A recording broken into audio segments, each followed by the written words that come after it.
Hi everyone, this is Chandra Chaudhary और आज हम करेंगे क्लास 11th बायोलॉजी का chapter number 8 that is cell the unit of life. आज हम करने वाले हैं इसका वीडियो लेक्चर नंबर 14 और in previous video lecture we have completed all about cell organelles और आज हम शुरू करने वाली हूँ मैं न्यूक्लियस। तो आज की इस वीडियो लेक्चर में हम न्यूक्लियस को कंप्लीट करेंगे। तो चलिए बिना किसी देरी के स्टार्ट करते हैं आज की वीडियो। तो सबसे पहले as you know who discovered the nucleus, तो Robert Brown is the correct answer. तो हु डिस्कवर्ड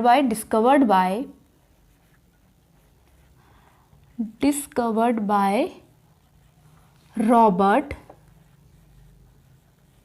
ब्राउन।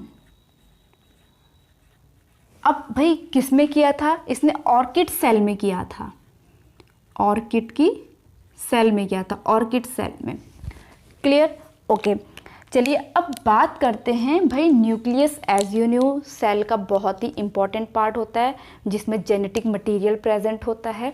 ठीक है, तो इसका स्ट्रक्चर हम डिस्कस करेंगे। उससे पहले कुछ इंपॉर्टेंट चीज़ें हम कर लेंगे कि on the basis of number nucleus कितने टाइप्स का होता है, on the basis of position मतलब इसकी पोजीशन कहाँ कहाँ होती है, इसका शेप्स कितने कितने टाइप्स का हो सकता है, फिर देन हम इसका स्ट्रक्चर स्टडी करेंगे। तो सबसे पहले बात इसके टाइप्स की अगर बात करें टाइप्स की, अब टाइप्स भी कैसे? Basis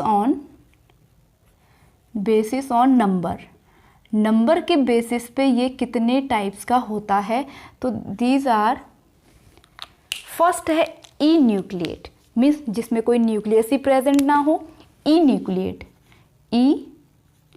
nucleate.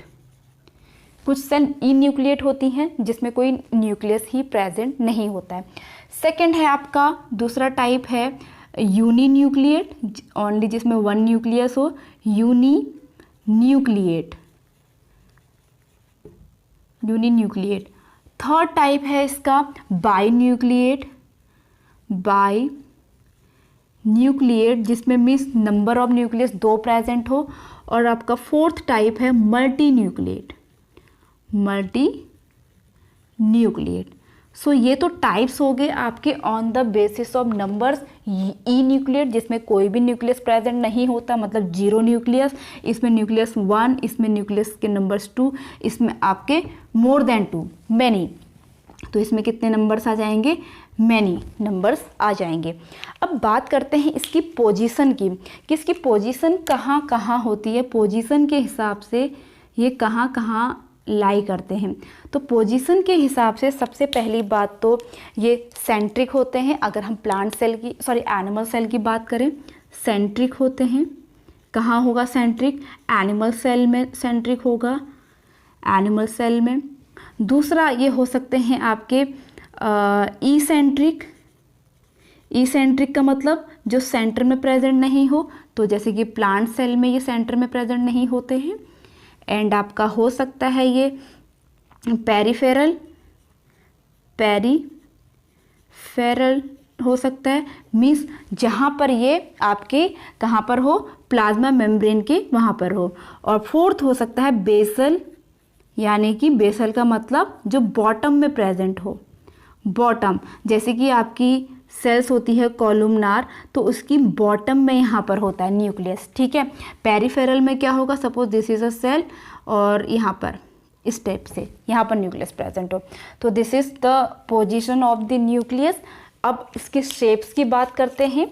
शेप्स की अगर बात करें तो on the basis of shape, सबसे पहली बात तो हम इन जनरल जो न्यूक्लियस बनाते हैं सर्कुलर बनाते हैं। तो सबसे पहला टाइप्स हो गया इसका circular, like this. Clear? Second type हो गया इसका ओवल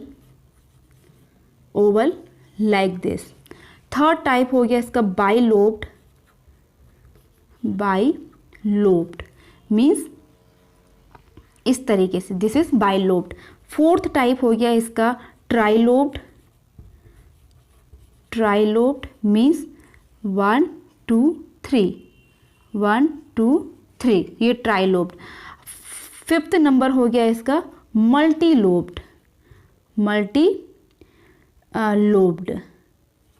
मल्टीलोब्ड का मतलब जहाँ पर बहुत सारे लोब्ड हो जाएंगे, दिस इज मल्टीलोब्ड। ठीक है, अब नंबर 6 आ जाएगा आपका हॉर्स शू की तरह, हॉर्स शू, वो कैसा होगा, like this is the type of horse shoe.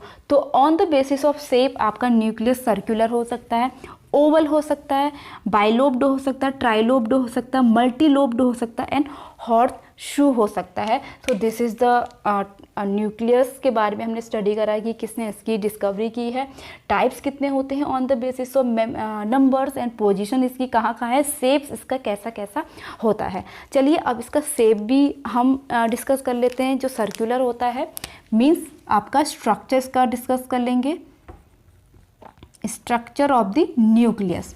तो सबसे पहले इसकी एक आउटर मेम्ब्रेन होती है लाइक दिस, इस तरीके से,